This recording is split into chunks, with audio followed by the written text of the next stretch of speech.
आजादुल India में आपका खैर मकदम है। ईरान और इजराइल में टेंशन्स लगातार बढ़ती चली जा रही हैं और मीडिया रिपोर्ट्स में जो दावा किया गया है, हम पहले भी बता चुके हैं कि लगभग 2 दिन अब या फिर यूं समझिए कि 24 घंटे में ईरान कभी भी इजराइल पर अटैक कर सकता है। और इस बीच ओमान की खाड़ी से खबर आती है कि होर्मुज स्ट्रेट ऑफ होर्मुज से होते हुए जो एक जहाज भारत आ रहा था, कार्गो शिप MSC एरीज, उस पर ईरानी सेना ने कब्जा कर लिया। और खबर यह है जहाज पर 17 भारतीय नागरिक भी मौजूद थे।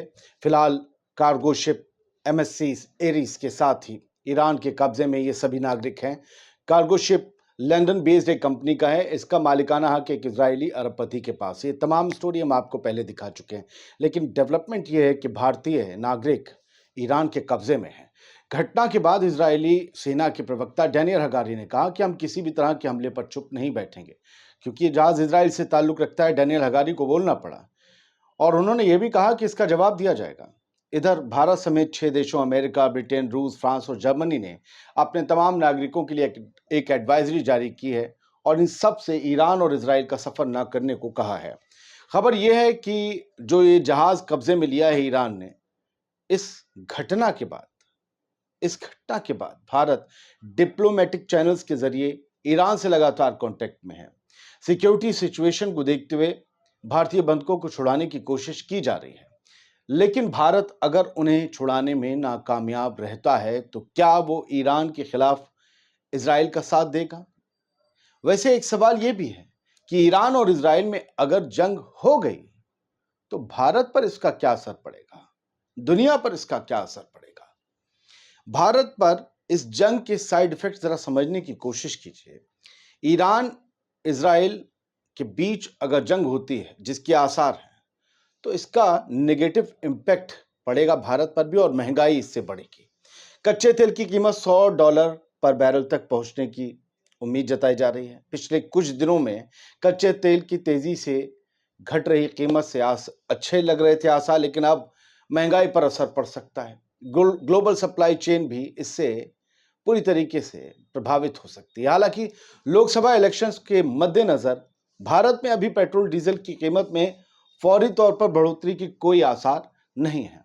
भारत में महंगाई का सीधा कनेक्शन चुनाव से होता है, ना कि जंग से।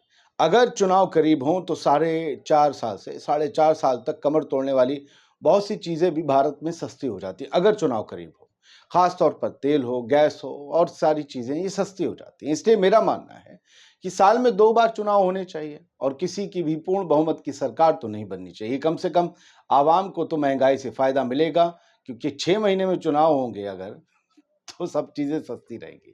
खैर, ये मजाक की बात थी। साथियों, अगर इजराइल और ईरान के बीच कॉन्फ्लिक्ट शुरू होता है तो भारत के डिफेंस सप्लाई चेन पर इसका असर पड़ेगा। रूस और यूक्रेन के कॉन्फ्लिक्ट के दौरान हम आपको देख ही रहे हैं, हम और आपके जो भारत को माल आता था वहां से, उस पर असर पड़ा है, सप्लाई पर असर हुआ है। तो भारत ने एक ऑप्शन तलाशा और यूएस और इजराइल और नाटो कंट्रीज की तरफ देखा और वहां से जो है अपनी जरूरतों के सामान पूरे किए। लेकिन अगर इजराइल ईरान के बीच कॉन्फ्लिक्ट होता है तो उसमें यूएस की एंट्री होगी। ऐसे में यूएस, इजराइल और नाटो देश इस कॉन्फ्लिक्ट में उलझ जाएंगे। इजराइल और हमास में जो लड़ाई चल रही है, पहले ही अमेरिका उसमें उलझा हुआ है। ऐसे में अगर इधर LAC line of actual control पर चाइना कुछ हरकत करता है भारत के साथ और चीन से हमारी टेंशन्स एस्केलेट होती हैं, तो भारत अपनी लड़ाई में लग जाएगा और वहां पर हमारे सप्लायर अमेरिका, इजराइल अपनी लड़ाई में उलझे हुए होंगे।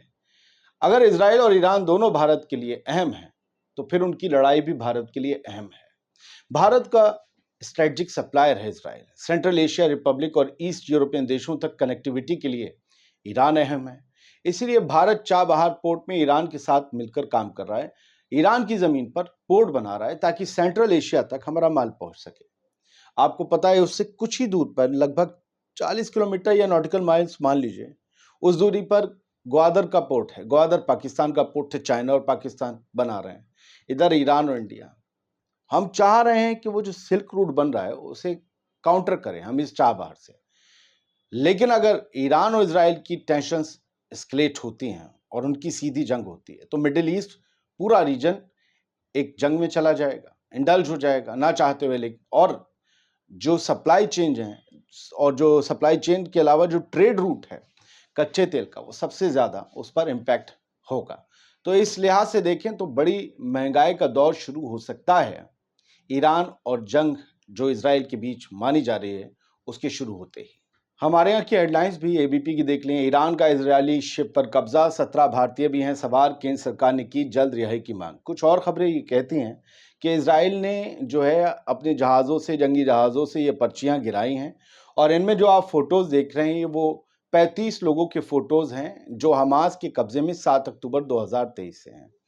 35 हॉस्टेजेस की ये फोटो हैं और ये राफा के ऊपर गिराकर ये कहा गया है, एक शिनबेत का जो है एक नंबर, कॉन्टैक्ट नंबर दिया गया है और तमाम रिक्वेस्ट की गई हैं फ़लस्तीनी लोगों से कि अगर इनके बारे में या इन्हें कब्ज़ा करके इन्हें बंधक बनाकर रखने वालों के बारे में किसी को भी जानकारी है तो वो ये याद रखे, हमें वो जानकारी शेयर करे। हो सकता है कि उनकी ज़िंदगी बच जाए, उनका फ्यूचर सिक्योर हो जाए और उनकी आगे की ज़िंदगी खुशहाल हो सके।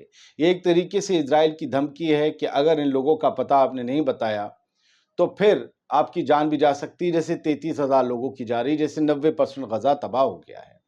फिलहाल इसके अलावा एक सवाल ये है कि सिर्फ 35 ही होस्टेज क्यों? क्या इजराइल को ये उम्मीद है कि 100 से ज्यादा जो होस्टेज अब भी हमास के कब्जे में हैं उनमें बस यही 35 बचे हैं, या ये 35 इजराइल के लिए बाकी सबसे बहुत जरूरी हैं? ये सवाल ऐसे हैं जिनके जवाब मिलना अभी पता नहीं है। एक अच्छी खबर तो ये हुई, लेकिन उसका असर कितना होगा पता नहीं। वो जो मैंने आपको शुरुआत के बुलेटिन में भी, एपिसोड में बताई थी कि कुछ अरब ममालिक ने, जिसमें सऊदी अरब, कतर, कुवैत, बहरीन और ये यूएई शामिल हैं, और इसके अलावा गैर खाड़ी देश तुर्की, इन सब ने कहा है कि अगर ईरान के खिलाफ एस्केलेशन होता है, ईरान और इजराइल की सीधी जंग होती है, तो हम अपनी ज़मीन नहीं देंगे उड़ान भरने के लिए अमेरिका को, जबकि उनके यहाँ, सबके यहाँ अमेरिकी बेस हैं। उन्होंने कहा कि हमारी ज़मीन से ईरान पर हमला नहीं होने दिया जाएगा।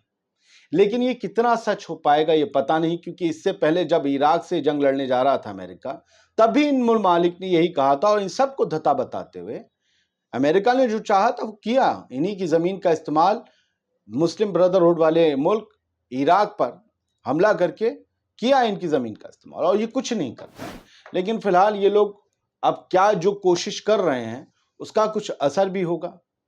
वैसे अमेरिका ने अपने वॉरशिप्स तो रेड सी में बुला ही लिए हैं, यानी वो वहां से टेक ऑफ करेगा, बम गिराएगा ईरान पर अगर जंग होती है, या ईरान के जो बाकी लोग इजराइल पर हमला करेंगे उन पर बम गिराएगा और बस खत्म, चला आएगा वापस। तो ये देखना होगा आने वाले दिनों में कि मुस्लिम ममालिकों का रोल और उनकी रीढ़ की हड्डी कितनी देर टिक पाती है। शुक्रिया।